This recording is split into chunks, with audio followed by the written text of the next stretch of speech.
Hello दोस्तों, कैसे हो? आपका स्वागत है त्रिपाण स्टडी सेंटर में। आज जो हम करने जा रहे हैं ज्योग्राफी के चैप्टर, यानी ज्योग्राफी जो भूगोल है, ये अत्यंत महत्वपूर्ण चैप्टर होने वाला है, क्योंकि इसमें हम भूगोल के विषय में बहुत ही विस्तार पूर्वक चर्चा करेंगे। चलिए देखते हैं हमारा आज टॉपिक क्या है। जनसंख्या का घनत्व तथा वितरण। देखिए, जनसंख्या का आखिर वितरण कैसा है और इसकी घनत्व कैसे है, यानी डेंसिटी कैसी है, तो इसी के विषय में हम यहाँ पर चर्चा करेंगे कि संसार की जनसंख्या अथवा किसी भी देश की जनसंख्या उसके सभी भागों में सामान्य रूप से वितरित नहीं है। और ये जनरली भारत में देखने को मिला है, क्योंकि हमने जब जलवायु किया था चैप्टर, उसमें हमने सारी बात पर एनालाइज किया था कि भारत की जलवायु सबसे बड़ा इसका कारण बनता है। क्योंकि जिस क्षेत्र में सही जलवायु होता है, कंडीशन फेवरेबल होता है, उसमें जनरली सी बात जनसंख्या अधिक निवास करती है। और भारत में देखने को मिला भी है, कहीं अधिक बरसात का क्षेत्र है तो कहीं अधिक गर्मी का क्षेत्र है तो कहीं बर्फ के क्षेत्र है। तो इसीलिए जो है इतनी जनसंख्या में जो है काफ़ी अंतर देखने को मिला है। भारत के लिए भी यह तथ्य लागू होता है। और देश के कुछ भागों में धनी जनसंख्या है तो कुछ भागों में मध्यम जनसंख्या है तो कुछ भागों में विरल बसे हुए हैं। और इस बात को जो मैप भी देखिएगा तो मैप में भी बताया गया, वही अगला पॉइंट हमारा मैप है। चलिए मैप पे देखते हैं क्या है। और इस मैप में अगर आप देख रहे होगे तो सारी बातें एकदम क्लियर है। अब देखिए, सबसे अधिक जनसंख्या जो है महाराष्ट्र के आसपास दिख रहा होगा, जो मुंबई के क्षेत्र पड़ता है, और वहाँ पर जनसंख्या सबसे अधिक है। दिल्ली को भी देखिए, वहाँ पर भी थोड़ा ब्लैक हो रखा है। दिल्ली में कहते हैं कि पर किलोमीटर के हिसाब से 9,000 से ऊपर व्यक्ति रहते हैं, क्योंकि ये सारे क्षेत्र कुछ महत्वपूर्ण क्षेत्र हैं जहाँ पर अधिक आबादी बसी हुई है। इवन कि अगर आप देख रहे हो कलकत्ता साइड भी ऐसे ही देखने को मिलेगा आपको, और गुजरात में भी ऐसा देखने को मिल रहा है। तो आप समझ सकते हो कि इन क्षेत्रों में जनसंख्या अधिक क्यों है, क्योंकि यहाँ फैसिलिटी होगी, यहाँ पर रोजगार मिलता होगा, इसलिए जनसंख्या जो है गांव को छोड़ के वो शहरों में निवास करने लग जाती है। और ये सारी बात एक नीतियों के अंतर्गत आता है। कहते हैं अगर उनको आसपास ही अगर जॉब मिल जाए तो उनको दूर जाने की आवश्यकता नहीं होती है। बड़े बड़े शहरों में सब प्रवासी होते हैं जो गांव से आके अपना जीवन यापन करने के लिए शहरों में बस जाते हैं। तो ये क्यों होता है? क्योंकि गांव में उनको जॉब प्रोवाइड्स नहीं होते हैं, ठीक है, उनको रोजी रोटी नहीं मिलता है, उनको कहते हैं मेडिकल की सुविधाएँ नहीं मिलती है, ट्रांसपोर्ट की सुविधा नहीं मिलती है। सरकार सिर्फ टाल ठोकती है कि हम हर चीज़ में सुविधाओं में जो है विकास कर चुके हैं, लेकिन देखा जाए कि अभी कोई विकास नहीं हुआ, किसी क्षेत्र का ढंग से नहीं हो रहा है विकास। आप तो अगर इतना भी देखिएगा, कोई क्षेत्र में अगर आप रहते होइएगा तो वहाँ पर देखिएगा तो अगर कोई रोड बन रहा है ना तो कम से कम 2-5 साल लग जाएगा रोड बनने में। कहीं कोई पुल बन रहा है तो उसको कहते हैं पुल तो कभी बनेगा ही नहीं, बन भी जाएगा तो कभी फिनिशिंग होगा ही नहीं उसको। तो ये भारत की विडंबना है जो कि गलत है। कहते हैं जो भी कार्य मिलता है उसको सुचारू रूप से करना ही महत्वपूर्ण होता है। गांव की तो हालत और भी खस्ता है। अगर आप जाइएगा ना किसी रोड पे तो लगता है कि जैसे गाड़ी डिस्को कर रही है। तो ये गलत सिस्टम है। सरकार को हर क्षेत्र को अच्छा बनाना चाहिए। क्या सरकार के पास पैसा नहीं होता? इतने जो है आम लोगों के टैक्स में वृद्धि कर रखी है, इतने जो है सामानों पे जो है पैसे बढ़ा रखी है, तो सरकार इन नीतियों की तरफ ध्यान नहीं देती है। और कई क्षेत्रों में तो देखा जाए करप्शन भी बहुत जो है अपना घर कर रखा है। कहते हैं सरकार अगर इतने पैसे अगर इशू करती है तो सबसे पहली बात तो जहाँ तक काम तक पहुँचते पहुँचते वो पैसे बहुत ही कम जाते हैं और कमते भी हैं, और साथ में वो काम उस समय नहीं होता है, 1-2 साल के बाद होता है काम शुरू। क्यों? क्योंकि उन पैसों से उनको ब्याज जो खाना होता है। तो ये सारी बातें जो है भारत के विकास के फेवर में नहीं है। तो इस बातों को शायद ध्यान देने की आवश्यकता है। अगर दोस्तों अगर देश की भलाई चाहते हो, जितना कहते हैं समझ जरूरी है, उतना ही जरूरी देश की विकास भी जरूरी है।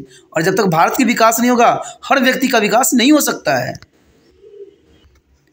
विभिन्न क्षेत्रों में जनसंख्या के आकार की तुलना में कई तरीके से की जा सकती है। देखिए, विभिन्न क्षेत्र जनसंख्या के आकार की तुलना कई तरीकों से की जा सकती है। इसमें से एक तरीका यह है कि विभिन्न क्षेत्रों की पूरी जनसंख्या के आकार की तुलना करना।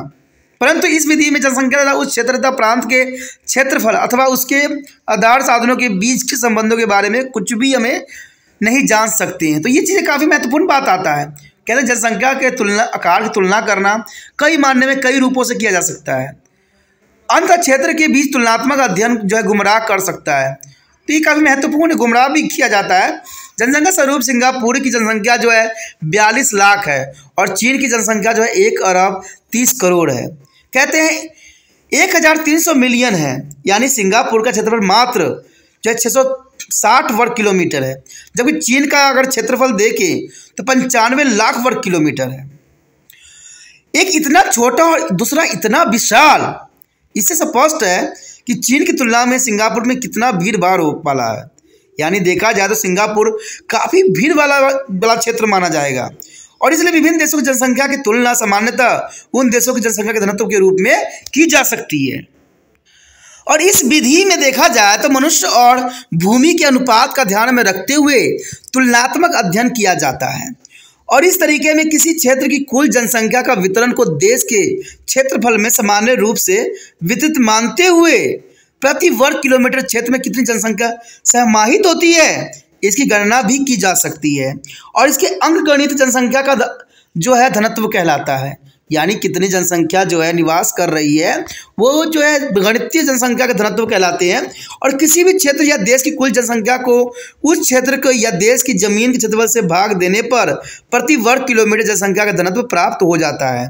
और कहते हैं 2001 की जनगणना के अनुसार भारतवर्ष में जनसंख्या का घनत्व 324 जो है व्यक्ति प्रति वर्ग किलोमीटर है। तो ये काफ़ी महत्वपूर्ण है कि भारत में देखिए, पूरे भारत में तो यहाँ जो है प्रति वर्ग किलोमीटर के अनुसार 324 व्यक्ति प्रति वर्ग किलोमीटर में रहते हैं। अब दोस्तों ये आप कंफ्यूज हो जाओगे कि भाई 324 की बात की जा रही है प्रति वर्ग किलोमीटर, अब वही दिल्ली में 9000 से ऊपर है। दोस्तों यहाँ एक क्षेत्र की बात नहीं कर रही है, पूरे क्षेत्र की बात हो रहा है, पूरे जनसंख्या की बात हो रही है, और पूरे हमें जितना एरिया मिला उस सबकी बात की जा रही है। इसमें आपका पहाड़ भी आ जाता है और आपको नदी भी सम्मिलित हो जाती है क्षेत्रफल के अंतर्गत। तो अब जो है प्रति वर्ग किलोमीटर 324 व्यक्ति प्रति वर्ग किलोमीटर के अंतर्गत आता है। पिछले 100 वर्षों में जनसंख्या का घनत्व जो है चौगुनी भी ज़्यादा बढ़ गया है।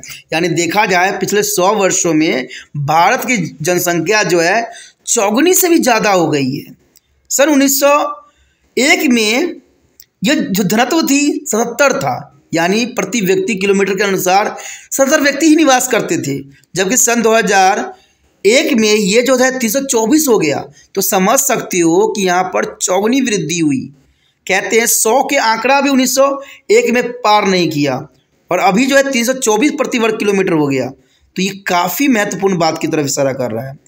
अब एक बात और समझने की है कि जब यह कहा जाता है कि भारत जनसंख्या का घनत्व 324 व्यक्ति प्रति वर्ग किलोमीटर है, तो इसे यह मतलब नहीं निकलना चाहिए कि देश के प्रति वर्ग किलोमीटर पर आबादी 324 व्यक्ति ही होगी। ये गलत है। मैंने अभी इस बात के ऊपर प्रकाश डालने की कोशिश किया था आपको। वास्तव में जनसंख्या का वितरण भारतवर्ष में बहुत ही अनियमित है। अरुणाचल प्रदेश में औसतन जनसंख्या जो है सिर्फ 13 व्यक्ति प्रति वर्ग किलोमीटर रहते हैं, क्योंकि यहाँ बरसात एरिया है, यहाँ पर जो है लोग रहते नहीं हैं। उसी तरह अगर देखा जाए तो राजस्थान के कुछ क्षेत्र तो बिल्कुल ही इंसानों से रहित है, और कुछ क्षेत्र जम्मू कश्मीर के ले लें तो उसमें भी जो इंसानों से रहित है। और वही बात करें 2001 की गणना के अनुसार दिल्ली की जनसंख्या की गणना करें तो 9294 प्रति व्यक्ति किलोमीटर में रहते हैं। अब दिल्ली के देखिए 9294 व्यक्ति प्रति वर्ग किलोमीटर रहते हैं। तो आप समझ सकते हो कि यहाँ पर अधिक जनसंख्या क्यों है, क्योंकि यहाँ पर सुविधाएं हैं, यहाँ पर हर चीज़ की जो है सुख सुविधाएं हैं। इसलिए जितना भी लोग होते हैं गांव से छूटते हैं और दिल्ली में आके बस जाते हैं, तो इसलिए यहाँ की जनसंख्या जो है काफ़ी अधिक हो जाता है। और काफ़ी महत्वपूर्ण बात भी रहता है। देखिए इस बॉक्स में भी काफ़ी महत्वपूर्ण बात को दर्शाया गया है, जिसको सारांश के रूप में देख सकते हो, और ये पॉइंट नोट करने वाली होती है। तो इसके लिए सोचना नहीं है, नोट कर लीजिए, पॉइंट काफ़ी महत्वपूर्ण रहेगा। क्योंकि कहते हैं अगर छोटी बातें पता हो तो बड़ी बात ऑटोमेटिक दिमाग में आ जाता है। तो ये पॉइंट भी नोटेबल है, जिसको नोट करना चाहिए। कहते हैं विभिन्न क्षेत्र अथवा देश की जनसंख्या का तुलनात्मक अध्ययन जो है सर्वथा एवं उचित तभी हो सकती है जब उन देशों की जनसंख्या के औसत घनत्व की आधार मानकर अध्ययन किया जाए। तो ये काफ़ी महत्वपूर्ण है कि किसी कहते हैं विभिन्न क्षेत्रों अथवा देशों की जनसंख्या का तुलनात्मक अध्ययन सार्थक एवं उचित तभी हो सकती है जब उन देशों की जनसंख्या औसत घनत्व का आधार मानकर अध्ययन किया जाए। दूसरी बात इसी तरफ इशारा कर रहा है कि घनत्व से व्यक्ति और भूमि के बीच में अनुपातिक संबंध का बोध होता है। घनत्व से जो है व्यक्ति और भूमि के बीच अनुपातिक जो है संबंध का हमें बोध होता है। किसी क्षेत्र अथवा देश की जनसंख्या के घनत्व को इस प्रकार व्यक्त कर सकते हैं, यानी ये फॉर्मूला है जिसको आपको नोट कर लेना चाहिए। ये एक फॉर्मूला है जिसको आपको नोट करना चाहिए कि घनत्व का क्या होता है, देश की कुल जनसंख्या अपॉन देश की सकल कुल भूमि का क्षेत्रफल। तो ये काफ़ी महत्वपूर्ण रखता है बात, और इसको आपको नोट कर लेना चाहिए कि देखिए देश की कुल जनसंख्या जो होती है उसको और देश की कुल भूमि क्षेत्रफल है उसको हम डिवाइड करते हैं, तब हमें जो है डेंसिटी प्राप्त होती है। तो ये काफ़ी महत्वपूर्ण बात है, और ये डेंसिटी निकालने का सबसे अच्छा फार्मूला है। इसको कॉपी पर नोट कीजिएगा, तभी जो है समय रहते आप इसको सोल्यूशन भी कर सकिएगा, और ये महत्वपूर्ण बात है। दोस्तों इस टॉपिक में हमने जो है धनत्व की विषय में विस्तार पूर्वक जाना, और आप तो समझ ही गए होंगे धनत्व का मतलब क्या होता है कि भारत में विषम परिस्थितियां होती है, तो सभी लोगों को जो है एक जगह निवास करना संभव नहीं होता है, तो इसलिए जो धनत्व इतनी डिफरेंस दिखता है। देखा जाए तो आज जो धनत्व है 2001 की जनगणना के अनुसार 324 है, तो 324 ही प्रति व्यक्ति वर्ग किलोमीटर में रह रहे हैं। तो इसमें सारे कुछ इंक्लूड है, चाहे वो पहाड़ हो, पर्वत हो, चाहे राजस्थान हो, चाहे बरसात के इलाका हो, चाहे ठंड के इलाका हो, सभी को लेके क्षेत्रफल लेके हम ऐसे निकालते हैं, तब 324 आता है। तो ये काफ़ी महत्वपूर्ण बात यहाँ पर हमने विचार किया, जानने की कोशिश किया और समझा भी है। आगे का टॉपिक और भी महत्वपूर्ण है, तो आप इसी तरह त्रिपाण स्टडी सेंटर के साथ बने रहें। ठीक है, कहते हैं अगर आपको इस बातें सब अच्छी लगी, समझ में आया, तो जितना हो सके इस वीडियो को शेयर करना है, और आप शेयर करके ही त्रिपाण स्टडी सेंटर का हेल्प कर सकती हो। और शेयर करने के लिए कुछ नहीं करना है, यूट्यूब से लिंक को कॉपी करना है और व्हाट्सएप स्टेटस पे लगा देना है। जिन बच्चों को देखना होगा देखेंगे, जिनको समझना होगा समझेंगे, क्योंकि ज्ञान की बातें कहते हैं ना, ज्ञान की बातों को प्रसार करने में पीछे रहना नहीं चाहिए और बुरी बातों को आगे बढ़ाना नहीं चाहिए, क्योंकि यही सभी व्यक्तियों का उद्देश्य होना चाहिए। ज्ञान की बातें हों, जितना प्रसार करो उतना फ़ायदा है। गंदी बातें अगर प्रसार करोगे तो ये आलोचना का शिकार हो जाओगे, आलोचक होगे, तो ऐसा कभी भी हमें नहीं करना चाहिए। गलत बातों को हमेशा कभी भी नहीं फैलाना चाहिए, अच्छी बातों को जितना हो सके शेयर करना चाहिए, इससे दूसरे बच्चों तक अच्छे ज्ञान का प्रसार हो। ठीक है, कहते हैं अगर पहली बार वीडियो देख रहे थे तो चैनल को जरूर सब्सक्राइब कर लीजिए, क्योंकि जब तक चैनल को सब्सक्राइब नहीं कीजिएगा आगे आने वाला वीडियो का नोटिफिकेशन नहीं मिल पाएगा, और हो सकता है कुछ अच्छे वीडियो से आप अनभिज्ञ रह जाए। ठीक है, क्या पता आपके सिलेबस का हो। और कहते हैं सभी क्लासों के बच्चों के लिए महत्वपूर्ण ये टॉपिक रहता है, क्योंकि जिसके सिलेबस में जनसंख्या है वो काफ़ी महत्वपूर्ण टॉपिक है। यहाँ पर ये डिपेंड नहीं करता कि किस क्लास का है, डिपेंड करता है कि टॉपिक क्या है। दोस्तों हर एक क्लास में टॉपिक वही रहती है। ठीक है, सिर्फ जो होता है आपका वहाँ पर बोर्ड का नाम चेंज हो जाता है। ठीक है, चाहे आप जिस मर्जी बोर्ड में पढ़ते हो, अगर आपके टॉपिक में ये रहता है तो महत्वपूर्ण रहता है। और चैनल को सब्सक्राइब नहीं कीजिएगा तो आप कोई भी वीडियो रिसर्च कीजिएगा तो शायद त्रिपाण स्टडी सेंटर नज़र भी ना आए, क्योंकि मैं जानता हूँ ये बहुत मुश्किल कार्य है, हम भी देखते हैं। इसलिए चैनल को सब्सक्राइब कर लीजिए, सब्सक्राइब कीजिएगा तो आपको होम पेज मिल जाएगा, और होम पेज पे सारे वीडियो जो है एक लाइन से उपस्थित है, जहाँ से आप विचारों को सोच सकते हो, समझ सकते हो। ठीक है, और आपके लिए जो ये प्रावधान जो है प्लेलिस्ट का वो भी महत्वपूर्ण है।